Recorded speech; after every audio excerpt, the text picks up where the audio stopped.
You know how the old saying goes, these nuts? Hey, how's it going? I'm the guy who did your mom last night. Pleasure to meet you. So a few days ago, I was kind of chilling on my bed. Didn't really have anything to do. And I was pretty bored. And with that notion, I looked over and I saw my Nintendo Switch on the only format optimized perfectly for gameplay, handheld. And I knew where my cartridges were, but I didn't want to go through the effort of pulling them out and then picking the one I want and then taking the one that's already in out and then who knows what else from there, honestly. So I unknowingly pressed the power button expecting there to be a game inside. Unfortunately, to my dismay, instead of finding a game, I found a cartridge labeled Smash Brothers inside. So I played it, and I decided to voice my complaint to the empty void that is the internet. What could ever go wrong? Now before anything, I need to get something cleared up real fast. I unfortunately did not juju on that beat.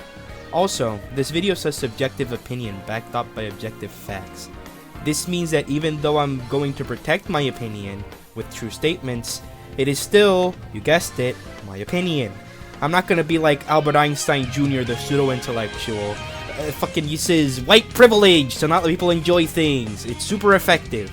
I don't think that Smash is good, but if you think that Smash is good for your standards, I put a suicide prevention hotline in the description. Happy fighting, soldier.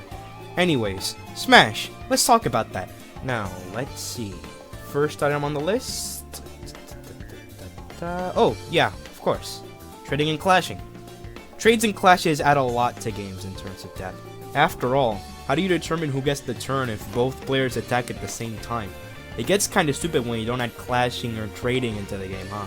To simplify this, you either give the person who picked the stronger attack the advantage, since usually stronger attacks invest more time, therefore if you both hit at the same time, the player who picked the stronger option, that being the option that takes more time, obviously invested more time. You know, science and shit like that.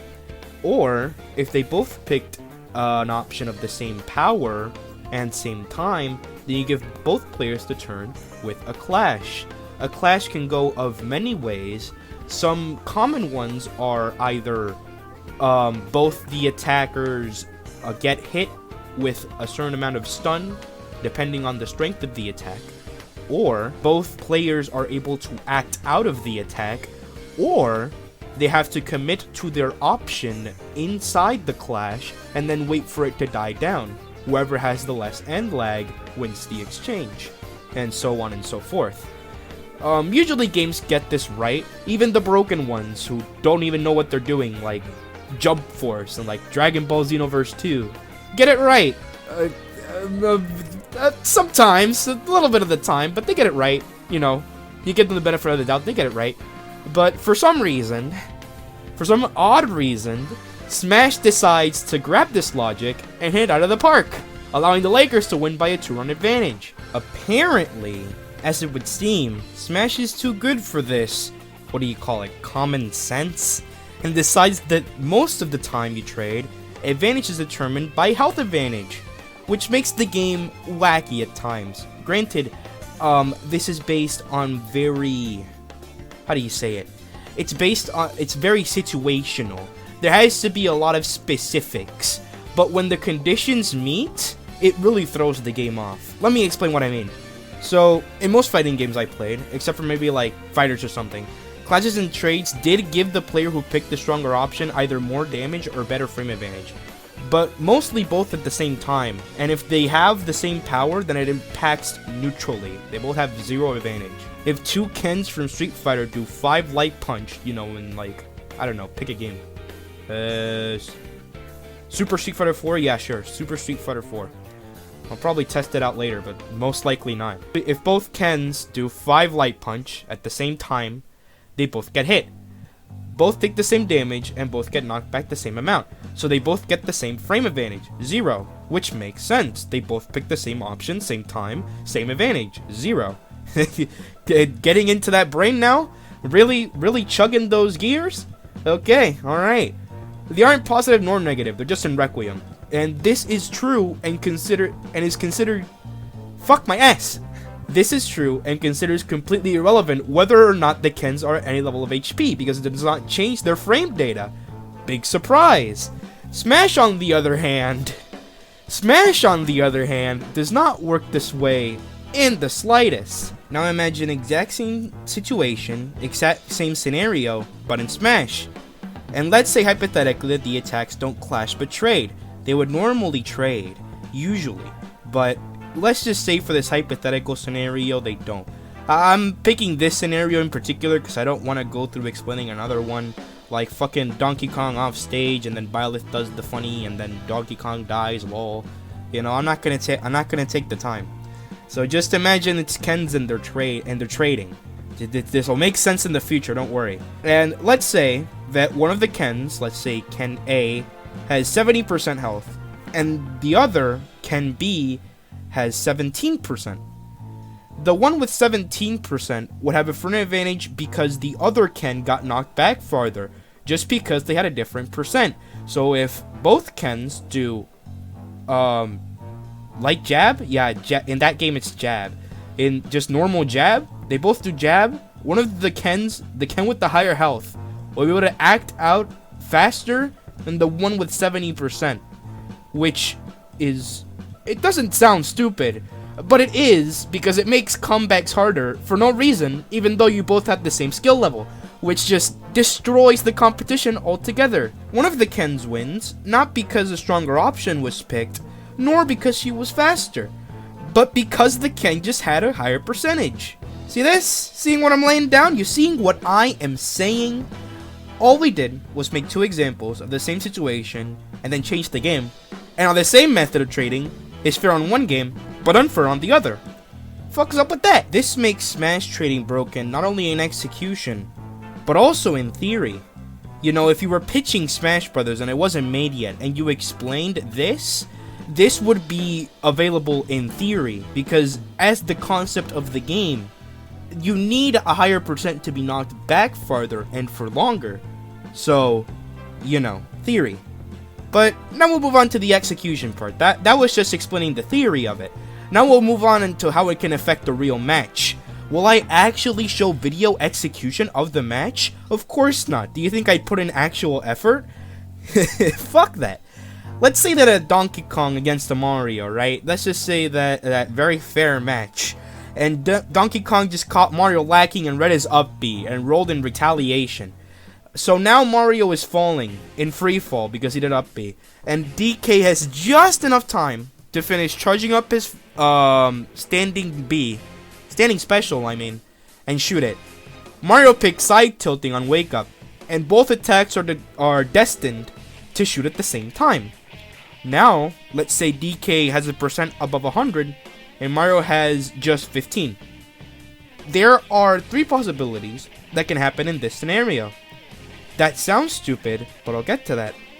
Their attacks can trade, their attacks can clash, or the attack can trade, but DK's armor activates and he doesn't get hit.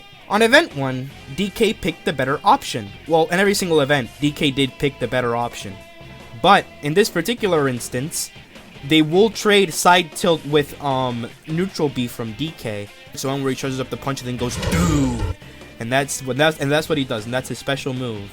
So it might, you know, the super punch from DK might be better than Mario's dumbass fucking leg. He's about to break his ankles, right?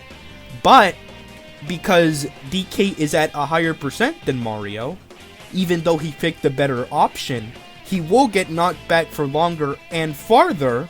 So he'll lose stage positioning, and then he'll lose a frame advantage just because he's at a higher percent. The fuck's up with that? On scenario numero B, DK loses his charged punch in exchange for a small conversion. This is the scenario where they both clash, which happens you would be surprised how frequently attacks clash without the same power. You do like a side tilt and then it clashes with like a fucking side smash. And then as an added bonus, the characters were aiming in opposite directions and they still somehow clashed. So anyways, that happens. And then Mario will get knocked back for longer because it was side tilt versus a neutral B. Thank God. You know, I wouldn't be surprised if a side tilt beat neutral B for some reason. But yeah, that happens. And DK would seem like it's a winning situation for DK. But DK would actually benefit more in other situations because he not only loses his charge punch, he now has limited time to counter with something else. And while he could technically have enough time for a side smash against that attack in particular, it would still not be enough to cover the fact that he did his neutral B, which does more damage and knockback, and is like instant. Yeah, I don't think that's not happening with me, family. That's not going. And in the third scenario, DK wins. DK armors and then gets hit, but then wins the exchange. He gets advantage. This is me post-recording. Hi, how's it going? It's been a while. It's actually been a nanosecond since I've seen you. I miss you so much, my baby. I wanted to say that I completely forgot about the actual scenario that is supposed to happen, which is supposed that Mario's attack is just supposed to not hit at all. It's just supposed to not. As I said before, moves with higher power that hit at the same time should beat out the weaker ones. So that was the scenario that was supposed to happen, right? But I didn't mention it. But it still doesn't discredit the video, right? Maybe you can say that scenario 4 should have been what happened, but then it wouldn't be as funny. So I have made a severe and continuous lapse in my judgment. I do not expect to be forgiven. I am simply here to apologize. Anyways, moving on. And then, the logical argument, the one that I would say if I was 12 years old, I would say, well then, there's only one scenario that can possibly happen, right? Which is true. And so it can only be the fact that DK has super armor. That's the only thing that can happen. And I would agree. I would 100% agree. In every single possible universe, I'd agree with that, because that makes sense, and that's what I thought. But then you open up the game called Smash Brothers, and then it just decides to make your logic go fucking bye-bye. It just decides that logic is completely irrelevant in that scenario. Because honestly, anything can happen. You could be playing the game, and then the game decides, nope, this time it is actually going to hit you, and the other times it's actually going to clash. And you could literally, no joke, make an argument on how hitboxes on Smash Brothers are RNG based, and that's not the funny part, or the sad part. The funny and sad part is the fact that you win the argument. That's the depressing part. But I'm not here to talk about that. That's another topic for another day. I'm just here to talk about how trades and clashes are stupid. So that's I just brought it up as an example, right? I just said my piece. I just popped off, sis. But you didn't hear it from me, sister. You didn't hear it from me, bestie. One final thing to complain about are aerials. Just everything about them. Just every single aspect of aerials, from their frame data to their hitbox, makes me think that the people defending this game aren't real. But mainly I'll focus on the interactions they have with other moves and aerial versus aerial. Because, as you know, this is a trade and clash video. I can't just start talking about aerials since I felt like it. Although I might. And, as I mentioned before, most games, and Smash included, either trade or clash with attacks. However, when talking about aerials, you can't really clash with an aerial, at least in Smash Brothers. Other games do this, but Smash Brothers, nah, that can't happen. You can clash with projectiles while you're airborne, but 11 times out of -7, the aerial will just consume, devour entirely almost any projectile, no matter the strength. It's like a guy, an obese man, was not given food for 3 days straight, was warped inside of a sizzler, was told he only has 5 minutes to live, and then was whispered in his ear, leave no survivors. Aerials don't clash with moves or other aerials because they can't really make an animation where you would get knocked back after hitting someone. Like, what do you go, oh, whoa, whoa, whoa, whoa, I'm falling, while you're airborne? That's stupid. That can't happen. Because you would just wobble around awkwardly while airborne, and I don't know if you guys are very you're very physics oriented. I don't know what your education is, but I'm pretty sure that's not how falling works. So, that's fair. You can call that fair. And to not make, I will give them the benefit of the doubt, to not make aerials infinitely weaker than standing attacks, the power required to stop an airborne attack is greater than an attack of the same power that is grounded. For example, let's make power a number, right? Let's say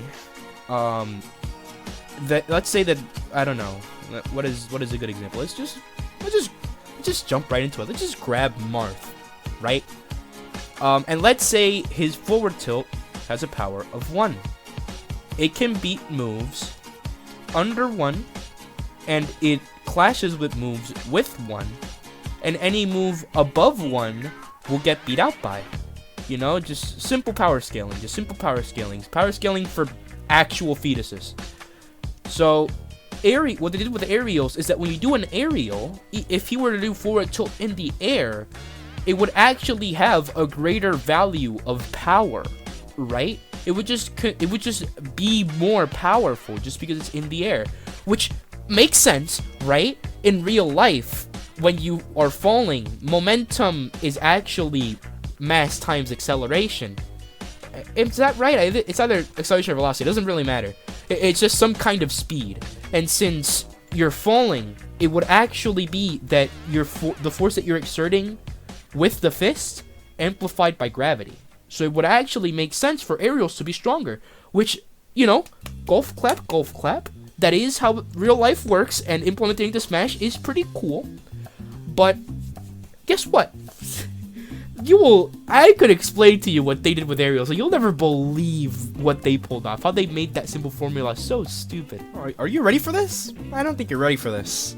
They decided to increase the aerial power to grounded power ratio to a just ridiculously, just stupidly high amount for no reason. I don't know the exact number, but they didn't make it 1-to-1, obviously, that's just the same. They didn't make it 25% stronger. They didn't make it 50% stronger. 75 is way too low. They didn't make it 2 times 2.5. 3-to-1. Bare minimum. It's not an accurate number. I haven't calculated it yet, but at the least level, at the bare bones, lowest it can go, 3-to-1. It is actually stupid. So, you know, that might just be numbers, and you say, no, who cares? Who cares? Just aerials being 3 times more powerful than normal moves? Who cares? Who asked? Okay. So, I tested it out in Smash, right? I just plopped into training, and then I tested it out. And I don't have anyone else with me because forever alone, I guess. Fuck me, damn. And then I went into training, and then I turned on frame by frame, you know, on the settings, and I pinned up Game & Watch versus Marth. I did forward. I don't know the powers of these moves, so you're gonna have to excuse me in case Marth's forward tilt is -1 in power. But you know, I take it with a grain of salt. You try it at home if you want. You know, I'm all for investigation. I honestly do. I would honestly be very surprised if it's anything higher. But I would go with Marth, and then it would be Game & Watch against Marth, and then Marth would do forward tilt, and then Game & Watch should shoot a singular bacon, which is neutral special. 1 bacon is enough to beat 1 forward tilt. Makes sense. You know, bacon is pretty high up there in the power scale. A couple of bacons are enough to beat a whole ass forward smash, so it makes sense that it would be able to beat it in 1. A singular bacon, but Marth jumps into the air, slashes his sword forward with a forward aerial, and then now he can beat up 3 whole bacons just casually, and he doesn't get hit for it. The bacons hit his sword, they just bump off, and he doesn't get hit. He doesn't get punished. No clashes. I'm not talking about he starts clashing at 3, and then after at the 3rd one he starts getting hit. No, he destroys 3. 3 is completely irrelevant to his equation. And you gotta remember, just 1 was enough to make him stop doing what he was doing. It was enough to make him stop, and then just stand there for a couple of seconds, and the Game & Watch the advantage. Now, for jumping in the air and forward aerialing, he has 3 times more power, and is now an advantage instead of disadvantage, which is just ridiculous. This is why I say it's 3 minimum, but I wouldn't be surprised if it's greater. But yeah, you know, now that I know it, now that I explain it to the world, I can confirm without any reasonable doubt that since my Switch has been cursed with having Smash put inside of it, I will have to go to the Olympics and get a medal for farthest switch thrown like a shot put. This mostly affects projectiles, or actually almost exclusively projectiles, because I haven't seen a grounded attack clash with an aerial before, and I know that aerials can't clash with aerials because of what I'm about to mention in the future. So it only affects people like Game & Watch and Game & Watch's Bacon and Joker's Aegon, but it's still annoying to deal with. Granted, I don't think that a sheet of carbon paper or the cliche mute protagonist need a buff, but maybe they can nerf the characters instead of breaking the way the game works. Okay? Please? Thanks, heart emoji. On an aerial v aerial situation, it's different. Not that different. It's just that instead of clashing, it trades. Aerials are completely incapable of clashing. They just don't do it. If two hitbox hit each other and they're not tangible, nothing happens. If two hitbox hit each other and there's a hurt box inside of it, they trade. And that's how it works. And that's all, folks. Thanks for watching. You could be thinking, well, they can't clash in the air because, as you said, they can't be knocked back while airborne. Which is fair, but also a lie, but also fair. You know, I'll give you that one. I won't complain that much. However, Smash Combat is mainly focused on aerial attacks, right? Because how busted they are. But that's, as I said, it's on the topic for another day. I'm just speaking facts. So it's important to set restrictions and boundaries when dealing with such a powerful and spammable tool that can be used universally by the cast. Okay, so I think that's about it for my piece. If I were to solve these problems, if I were to go to the creator's house himself, right? I forgot his name. Whatever his name is. I'll probably look it up later and then put it up on screen. Or who cares? Who cares? Who cares? It's a game. So if I were to fix it, I would make aerials clash by either leaving both characters like not in free fall, but like cancel their shit, I guess. You know how in fighters, when you clash with an aerial, it actually lets you act out of it? Something like that. Just have something like that. Or just let them go into like not free fall, but just fall. Just like neutral fall where you can act out of it. Or no, forget everything I said. You know how when you fall, when someone pushes you off a ledge and you're in like an awkward state where you're just like falling off but you can't jump for a while because you got tripped off? That's the exact reaction it should have to aerials hitting aerials with the same power. And it would make sense. It would make both players have to go through the same amount of end lag, and it's the best part, it's already in the game. You can just do that right now. It's crazy. But yeah, if I were to fix it, I'd do that. I plan to make multiple videos if I continue to feel like making Smash content. I don't know if you can tell, I hate this game, so I get much more pleasure out of destroying it completely instead of trying to fix it. And I have enough video topics on how I hate it to pass it on to my next 7 generations.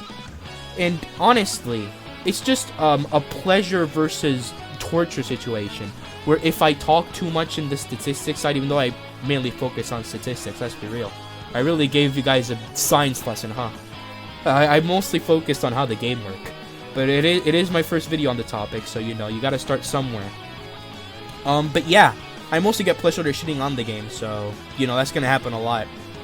But I'm just making a case on why it's bad. And, yeah, make sure you eat your books and you read your vegetables. Kids, lol.